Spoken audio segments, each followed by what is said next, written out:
let's look at the Villanelle.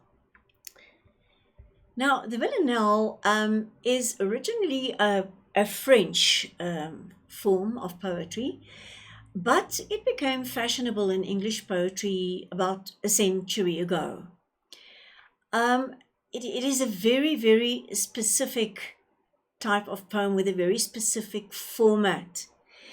And the most salient quality of a Villanelle is the fact that there are two lines that are repeated both separately and coming together in this poem in various places. Right.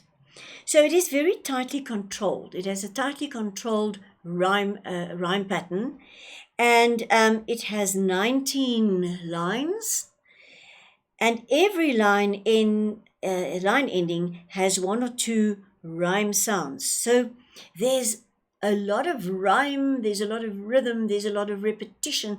You can just see that it smacks of lyrical. It is lyrical, and for that reason, perhaps, if the poem, the Villanelle as a poem, can become so sort of haunting.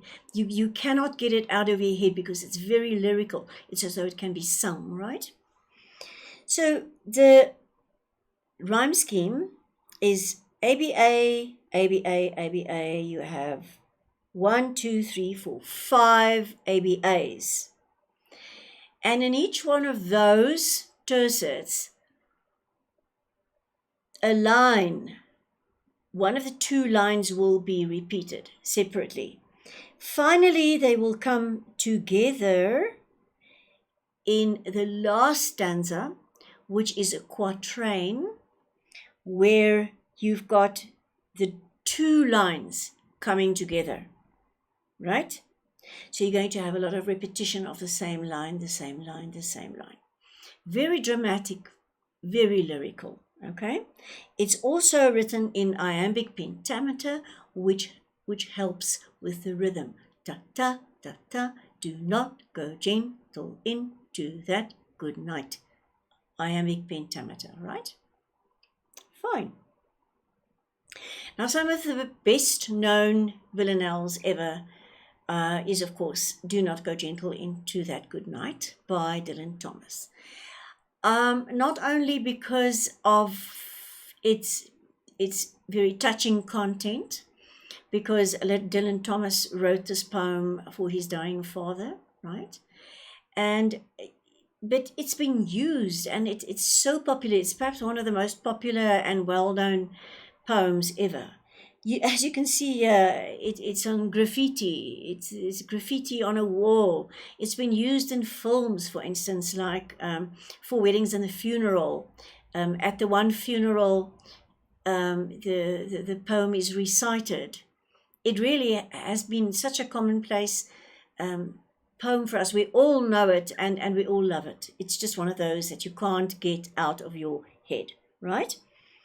So let's have a quick look at it. We said there are 5 of these tercets. And night, light, day. Can you see? So we've got A, B, A. And it goes on like that. A, B, A, A, B, A. Now note, please, the first line which says, do not go gentle into that good night, is the first line that's going to be repeated throughout the poem. And then rage, rage against the dying of the light is the second line that's going to be repeated throughout the poem. So can you see it follows the pattern very closely?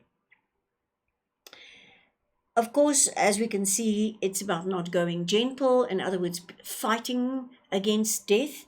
And the good night, of course, is death that we cannot escape, but we should fight against it, right? And we must, in fact, rage, he says, rage against the dying of the light. The dying of the light, euphemized again here, a softer way of saying to die, right? So I'm not going to analyze the poem, but let's look at the structure. We said there are 5 of these tercets. Now let's look at the other 4 tercets. Now, what he does here is we still have a BA. We still got the same format, but can you see that in the middle four tercets, we have only one of these lines. Do not go gentle into that night. And sometimes it is a statement, sometimes it's an imperative, right? You'll see as we go on how he changes it from time to time. And then in the third stanza, third tercet, we've got rage, rage against the dying of the light. Can you see now it's a single one? We've got the two in the beginning, then we've got the single one, and then another single one in the next two tercets. Right. Then we go on. Okay, let's just have a look firstly at what's going on here.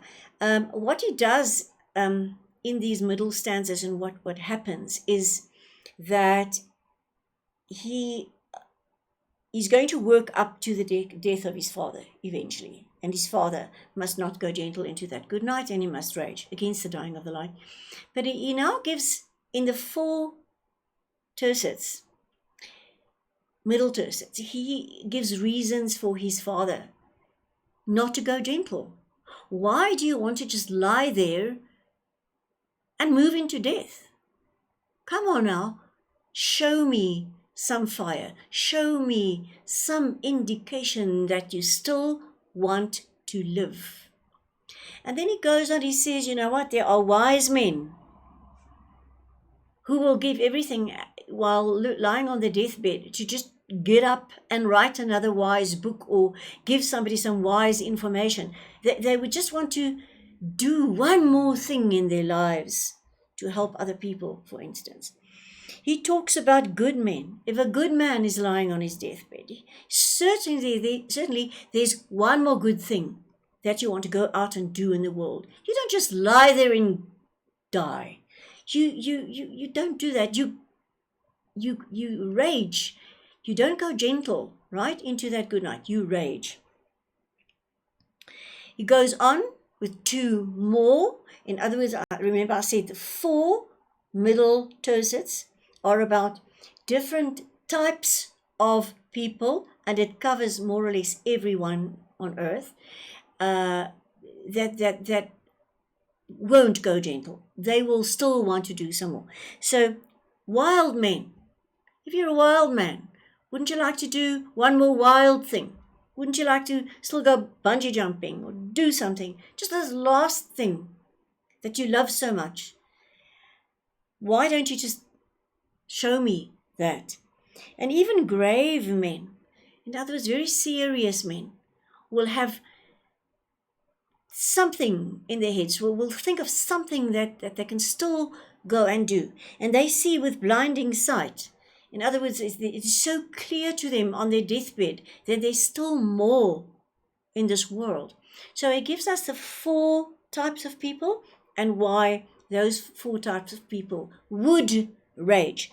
Now again, let me see. Remember we had this one line repeated in the four middle quatrains. Do not go, they do not go. Can you see? So wild men, who la la la, they do not go gentle. It's a statement. They do not go gentle. Grave men, they rage. It's a statement. They rage against the dying of the light. Can you see it's not an imperative here?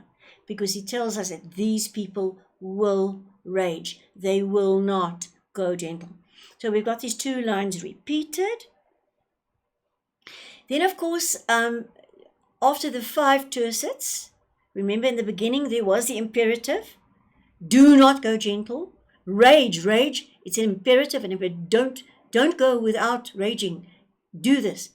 So here we've got the same sort of passion repeated in the last stanza then. And we have both these lines once again, as in the first tercet. We have do not go gentle, rage. And here, these are once again, imperatives.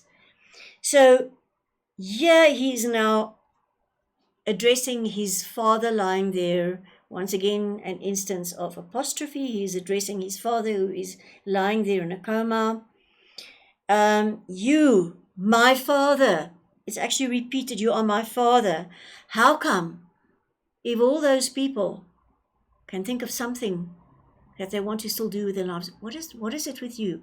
Why are you just lying there on that sad height, that place where I can't reach you? You are just somewhere and I don't know where you are, but I want to reach you and I want to ask you to rage, to do not go gentle. Can you see? I'm urging you. It's a violent prayer. And in line with the violence, we've got this famous oxymoron as well. I want you to curse, bless me now with your fierce tears. If you wake up now and you have fierce tears and you are cursing me and you're telling me how much you hate me, it'll be such a blessing to me. So in other words, I'm just urging you, please, please, please don't go gentle. Rage against the dying of the light. So, as I said, this is a very popular poem, very well constructed. To get a Villanelle right may seem easy because there's such a pattern to it. It's so lyrical, and the repetition. You may think, I don't even need to think about those lines; they are just there. Not so easy to get right. And but Dylan Thomas got this one perfectly right, and it's one of the most the best villanelles ever, and one of the least contrived. Not to miss this one.